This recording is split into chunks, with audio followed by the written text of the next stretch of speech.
me cuesta anticipar cómo de tolerante va a ser la sociedad para poder asumir esa convivencia, pero mensaje de tranquilidad total, que el humano es el que tiene el control sobre lo que pueda hacer este robot o esta figura, por muy humana que parezca, ¿no? Al final, decías que despertaba o generaba emociones, no sé si lo veo desde el punto de vista de que es capaz de crear o más bien imitar algo que ha visto, ¿no? Más que crear per se. Hay que utilizar ya estas herramientas en el aula, no es algo que no se puede hacer. Esto lo que es una enorme herramienta que ayuda en muchísimas tareas y cada vez más. Entonces yo creo que hay que utilizarlo en el aula ya, ahora mismo sí o sí. Primero porque la adopción va a ocurrir, la adopción social va a ocurrir, los alumnos probablemente ya lo utilizan todos en todos los niveles. Entonces si no lo hacemos proactivamente, pues tendremos una mala adopción. Pero luego no solo hay que utilizarlo como herramienta para mejorar la educación, que puede ayudar mucho a todos los niveles, tanto ayudar al profesor, al docente, ayudar al alumno, ser una buena herramienta que ayuda al alumno a aprender mejor, ser una buena herramienta que ayuda al profesor a explicar mejor y a descargarse determinadas tareas. Pero luego además yo creo que tenemos la responsabilidad de que esta herramienta tiene que estar metida porque el alumno tiene que aprender a usarla.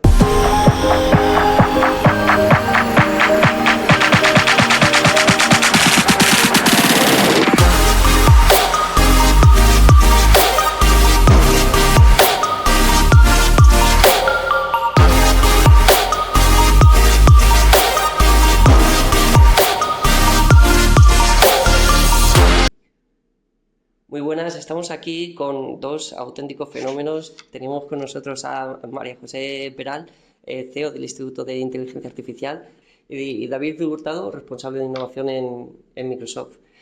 Os quiero lanzar, para empezar, una primera pregunta. ¿Pensáis que con el tema de las regulaciones para los datos y para el entrenamiento de las inteligencias artificiales, en los sitios donde las regulaciones son más laxas, véase China, están consiguiendo entrenar de forma más eficiente o de forma más rápida estas inteligencias artificiales? Bueno, yo creo que no es solo centrarnos en el entrenamiento, sino también en cómo a nivel social, a nivel económico o incluso a nivel de emprendimiento se está generando quizás un ecosistema mucho más favorable para que surjan modelos de negocio o no se frenen modelos de negocio porque haya una sobreregulación, ¿no? Quizás el caso de China nos puede parecer muy permisivo, aunque tampoco, por lo menos yo no tengo datos que puedan ser 100% ciertos sobre qué es lo que están haciendo, pero eso tiene un efecto en que Estados Unidos, por no quedarse a la cola, pues sigue teniendo esa regulación que a nosotros nos parece laxa porque la de Europa pues es mucho más restrictiva. Y a mí lo único que bueno, no es lo único que me preocupa muchísimas cosas, pero creo que no sería idóneo que se produjese un efecto Bruselas en ese sentido. Pero también sé que es un reto complicado el encontrar el equilibrio regulatorio y cómo trasladar esa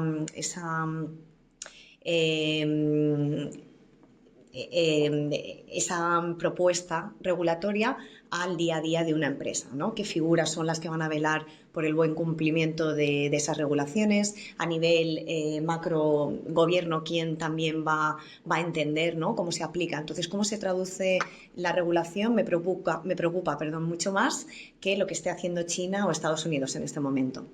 Y de hecho no es un problema nada fácil de resolver porque yo creo que es el problema más difícil, que es poner a los seres humanos de acuerdo, ya digamos en 3 continentes, ¿no? A lo largo y ancho del mundo. Yo creo que la situación un poco ahora, más que en sitios con regulación laxa estén yendo más rápido, ¿no? Realmente está habiendo una verdadera carrera por entrenar modelos y por tener las IAs más avanzadas. Y en esa carrera la sensación que da es que están luchando Estados Unidos y Asia por la hegemonía tecnológica y Europa está en medio regulando, ¿no? Con lo cual yo creo que nos da la sensación de que nos hace perder la innovación porque la regulación frena, pero por otro lado, como ciudadanos europeos, yo creo que estamos muy contentos. Yo desde luego personalmente me gusta estar en un sitio donde se protege más a la persona, ¿no?, al trabajador. ¿Que significa eso igual menos oportunidades económicas en Europa? Pues no lo sé si llegará o no. Yo trabajando para una empresa americana nos encontramos justo un poco en medio, pero es cierto que las grandes empresas tecnológicas como en Microsoft y las grandes empresas multinacionales queremos la regulación, perseguimos la regulación y nos parece bien. O sea, no queremos hacer esto de forma segura. Claro. Aunque significa también que no podemos parar. Estamos en lo que decía la carrera por tener la isla entre Estados Unidos, Asia, y es algo que claramente no va a parar. El sector financiero es un sector que está en constante cambio. Disrupciones como la inteligencia artificial, el blockchain, cambios en las políticas monetarias como consecuencia del entorno inflacionario, fusiones y adquisiciones a nivel global. La gestión de las finanzas es un reto cada vez más desafiante y necesario para nuestras finanzas personales y para las finanzas corporativas. En el SIC ofrecemos el Máster de Dirección Financiera, un programa que aborda integralmente las finanzas corporativas, la gestión de activos y las últimas tendencias en el sector financiero. Si quieres saber más acerca de este programa, haz clic en el link de la descripción y averigua más. Veíamos en el Congreso, hablábamos de que la IA es capaz de generar sentimientos, es capaz de generar emociones mediante audios, mediante textos. Ahora la interacción es mucho más humana o simula este humanismo. Si lo aplicamos además a los robots, vamos a tener unas figuras casi de ciencia ficción, como son casi los androides, ¿no? ¿Cuándo veis que realmente vamos a poder tener esta visión futurista, ¿no? Con un androide personal en casa? ¿Y qué puestos veis que son más peligrosos o que son más proclives a que con este tipo de robots, alineados con la inteligencia artificial, esos puestos de trabajo, digamos, están un poco más susceptibles a ser reemplazados? ¿Tú primero? Yo primero. O sea, yo diría que ahora mismo ya está ocurriendo un poco la revolución en el mundo de la robótica humanoide. La robótica yo creo que está un poco estancada, aunque ha habido muchos avances en los últimos 15 años, está un poco estancada en cuanto a progresión, y la inteligencia artificial generativa viene a ayudar, porque estamos empezando a ver este año empresas de robótica humanoide, robots con aspecto humano, que son capaces de utilizar inteligencia artificial para aprender a realizar tareas comunes viendo a humanos realizarla, ¿no? Entonces nos vamos hacia un modelo de robots de propósito general, que yo creo que este es el punto, ¿no? Ya no tenemos el robot aspirador, el robot que pone tornillos en una fábrica o el que conduce un coche, sino el robot que tiene forma de humano y puede hacer más o menos cualquier cosa. Y eso yo creo que va a ir muy rápido. Lo hemos visto aparecer de repente. Ya hay alguna empresa poniendo grandes almacenes en retailers online, sustituyendo trabajadores por robots que llevan cajas de un sitio a otro. Y luego yo creo que vamos a integrarlo muy rápidamente en nuestras vidas. Probablemente la tecnología venga más rápido de lo que como sociedad podemos asumir. Pero yo creo que no tardaremos mucho en empezar a codearnos, iba a decir, entre comillas, literalmente codearnos con robots de tareas comunes. Y yo creo que va a ser un poco inquietante. Pero no tiene ninguna pinta que esto quiera matarnos o destruirnos o algo de eso. Eso será algún humano que lo utilice para mal, que siempre el problema es el factor humano. Tenemos el Terminator todos en la cabeza, ¿no? Exacto, no, totalmente de acuerdo. Sí que es cierto que me cuesta anticipar cómo de tolerante va a ser la sociedad para poder asumir esa convivencia, pero mensaje de tranquilidad total, que el humano es el que tiene el control sobre lo que pueda hacer este robot o esta figura, por muy humana que parezca, ¿no? Al final, decías que despertaba o generaba emociones. No sé si lo veo desde el punto de vista de que es capaz de crear o más bien imitar algo que ha visto, ¿no? Más que crear per se. Sí, yo creo que ese es un punto interesante. La inteligencia artificial no crea, no es muy creativa, parece muy creativa, pero en realidad está copiando, imitando.